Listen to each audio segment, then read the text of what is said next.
Eguerdion, ongi etorriak Igartu Beiti Baserri Museora Sagardo asteko 11. edizio honetara.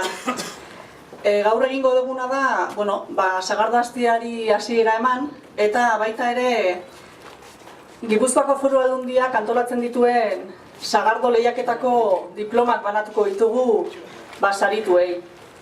Horretarako nire ondoan ditut Ikerne Badiola, Kultura, Kirola eta Gazteriko diputatua, Jonpeli Uriguen, Berrikuntza, Landa Garapena eta Turismoko diputatua, eta Garikoitza Jesta, Ezkio Itsasoko zinegotzia.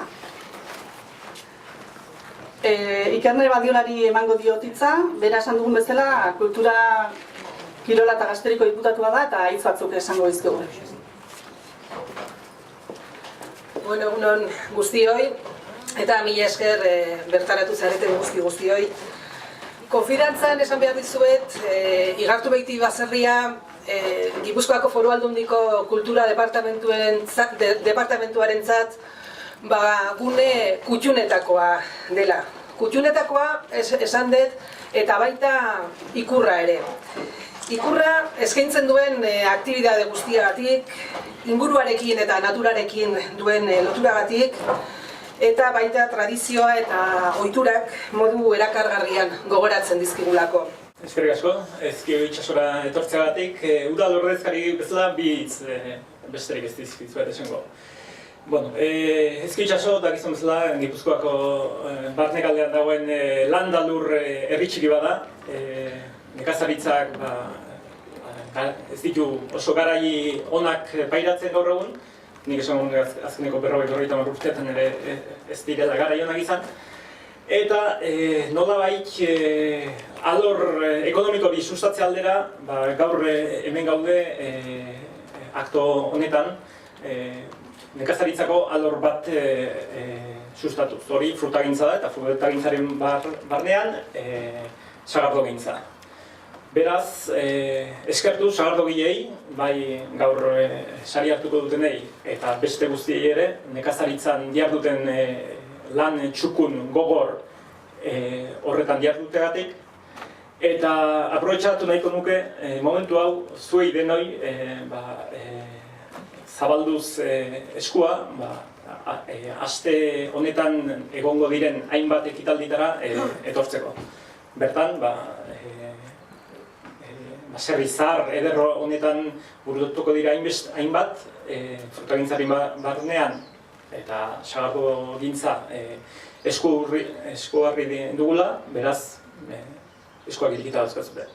Eskertu, nire aurrekoak esan duten zela, antolatzaile guztiei, hau posible egiten dutenei, herrikoei, kanpotarrei, administrazio desberdinei, eta azken finean bertaratu zareten guztiei.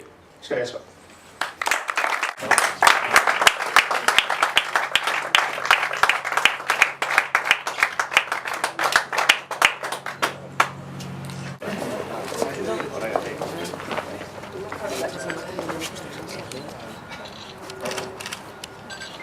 Jartu kultura elkartekoak dauzkagu alde batetikan langile sagar jotzen, beste aldetikan ez neu bakarrik.